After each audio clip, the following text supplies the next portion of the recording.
Jadi Ustadz Adi Hidayat hanya mengingatkan soal keadilan, bahwa keadilan tersebut kalau tidak didapatkan di dunia pasti akan didapatkan di akhirat. Bahkan kalau di akhirat jauh lebih berat karena hukuman dunianya belum ada, sehingga tidak ada pengurangnya.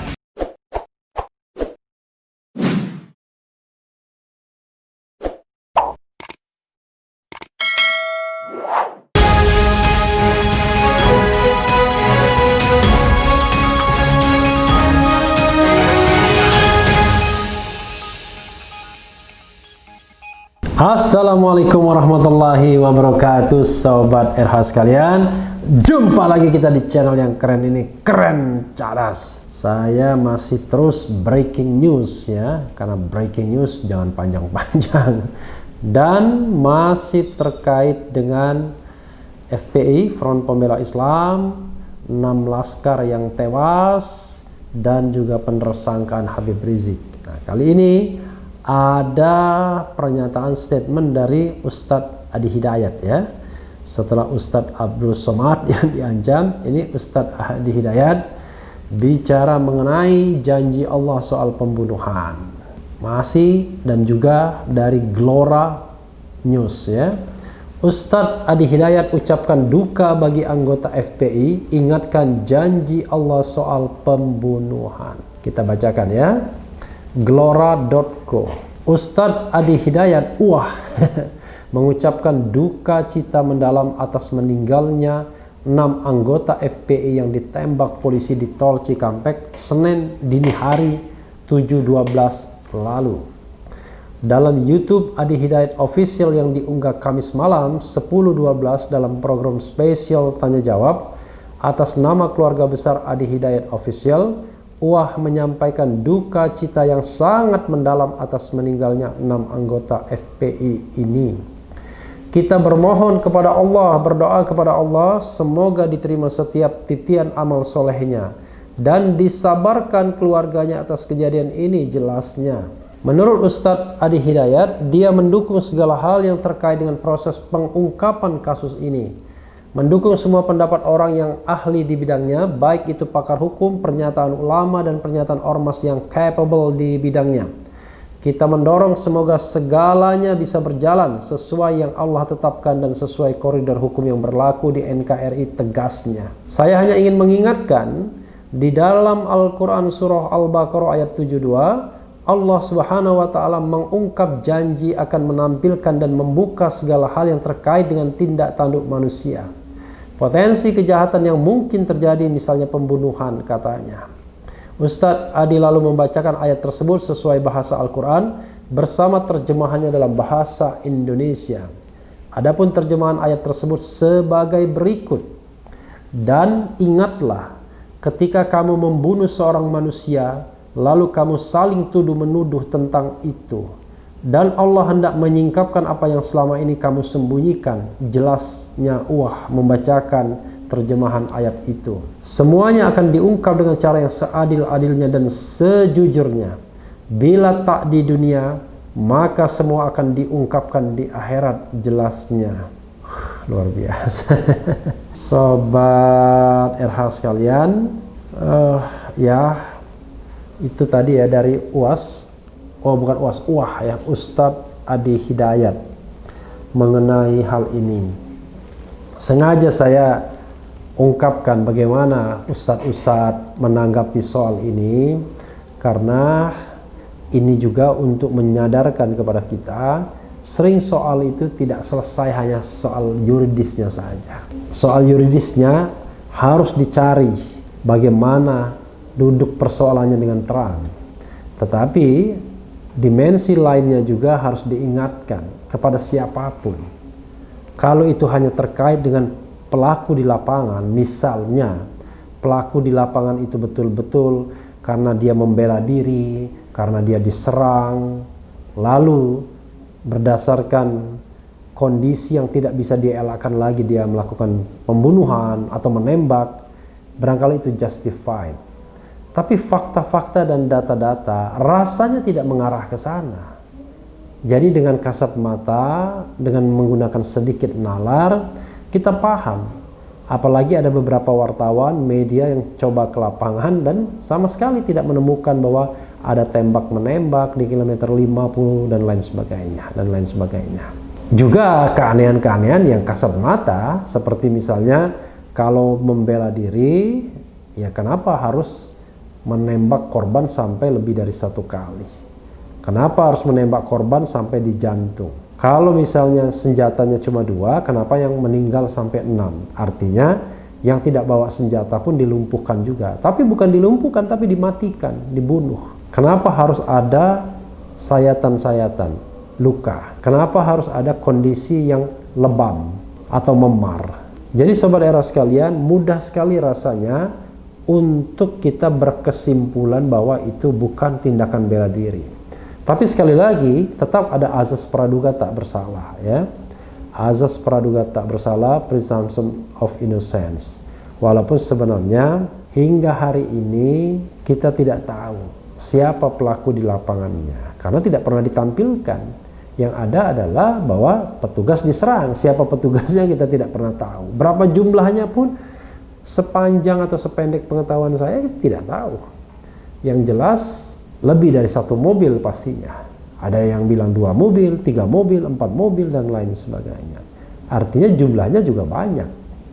Minimal mungkin lebih banyak dari 10 orang Laskar FPI yang bentrok atau berinsiden dengan para penguntit yang ternyata adalah petugas atau aparat keamanan.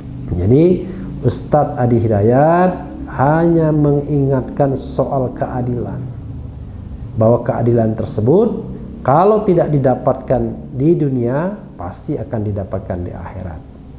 Bahkan kalau di akhirat jauh lebih berat karena hukuman dunianya belum ada, sehingga tidak ada pengurangnya. Ya mungkin hal seperti ini tidak akan pernah dipertimbangkan oleh mereka yang melakukan eksekusi atau mereka yang menyuruh melakukan. Mungkin mereka dengan doktrin tertentu menyatakan ini adalah sebuah kewajiban, atau paling tidak ada kepentingan politik, ekonomi, ya, yang melingkupi ini semua, sehingga eksekusi atau membunuh atau menghilangkan nyawa itu sesuatu yang dianggap lumrah saja.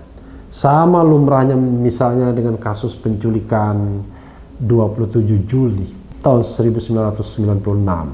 Mungkin juga dianggap sama lumrahnya dengan pembunuhan atau penembakan mahasiswa, baik tragedi Trisakti, Semanggi 1 maupun Semanggi 2. Jadi Sobat RH sekalian, negara ini tidak dibangun untuk menumpahkan darah anak-anak bangsa. Tidak dibangun atau dimerdekakan untuk membunuh anak-anak bangsanya sendiri. Dan penegak hukum tidak diadakan untuk membunuh atau membantai anak-anak bangsa, tapi untuk memberikan perlindungan dan pengayoman. Kalaupun ada gangguan dari kelompok masyarakat lainnya, maka gangguan tersebutlah yang harus diatasi, bukan ya membuntuti orang yang tidak bermasalah atau tidak ada masalahnya. Kalaupun ada masalahnya, masalahnya hanya pelanggaran protokol kesehatan. Kalaupun ada masalahnya, hanya sekedar ujaran yang bisa dianggap sebagai penghasutan dan lain sebagainya, yang ranahnya subjektif semua, bukan ranah kejahatan dengan pemberatan atau kejahatan yang absolut. Mereka bukan kelompok teroris bersenjata yang membahayakan. Jadi Ustadz Adi Hidayat hanya ingin mengingatkan bahwa keadilan itu bisa dan harus ditegakkan baik di dunia maupun di akhirat. Tidak dapat di dunia, dari akhirat pasti akan ada keadilan itu. Dan hanya orang yang mengingat bahwa suatu saat kita akan meninggal, kita akan mati, yang mempertimbangkan aspek-aspek ini. Coba bayangkan, untuk apa menghilangkan nyawa orang kalau tujuannya memang hanya soal politik saja. Jadi kalau kita baca misalnya pernyataan seolah-olah FPI dan kelompoknya ini adalah pengacau keamanan yang membuat rakyat tidak tentram, kita lihat dulu dalam konteks apa dia membuat tidak tentram. Apa contoh kasusnya misalnya. Jadi kalau memang ada kasus kriminal, ya tindak saja, dilakukan penegakan hukum. Kenapa harus dibiarkan misalnya? Dan memang pernah terjadi kan pada tahun 2008 ketika FPI, ya mungkin pada waktu itu masih bergaya preman berjubah mungkin ya, sebagaimana tuduhan banyak orang, melakukan tindakan kekerasan ketika ada aksi unjuk rasa. Dan atas kekerasan itu baik Habib Rizik maupun Munarman kan sudah dihukum. Sekarang FPI justru bermimikri menjadi kelompok yang menjulurkan pertolongan ketika terjadi misalnya gempa di Poso, tsunami di Poso, juga sebelumnya di Aceh. Mereka adalah kelompok-kelompok yang ringan tangan, mau mengulurkan tangan untuk membantu orang lain. Jadi kalau ada hal-hal yang sifatnya negatif, ya itu mungkin karena komunikasi antara penegak hukum dan FPI yang kurang. Padahal menurut saya, kalau komunikasinya baik, kalau hubungannya baik, ya kelompok ini bisa juga berdialog secara baik. Bahkan Habib Rizik sendiri kan menantang dialog dengan presiden, dialog dengan Kapolri, dialog dengan Panglima TNI untuk kebaikan, untuk barangkali dalam kacamatanya revolusi akhlak. Dan ternyata memang tantangannya begitu besar, apalagi di masyarakat, di society yang terjadi pro dan kontra. Pro dan kontra ini kadang-kadang membuat rasa kemanusiaan kita hilang.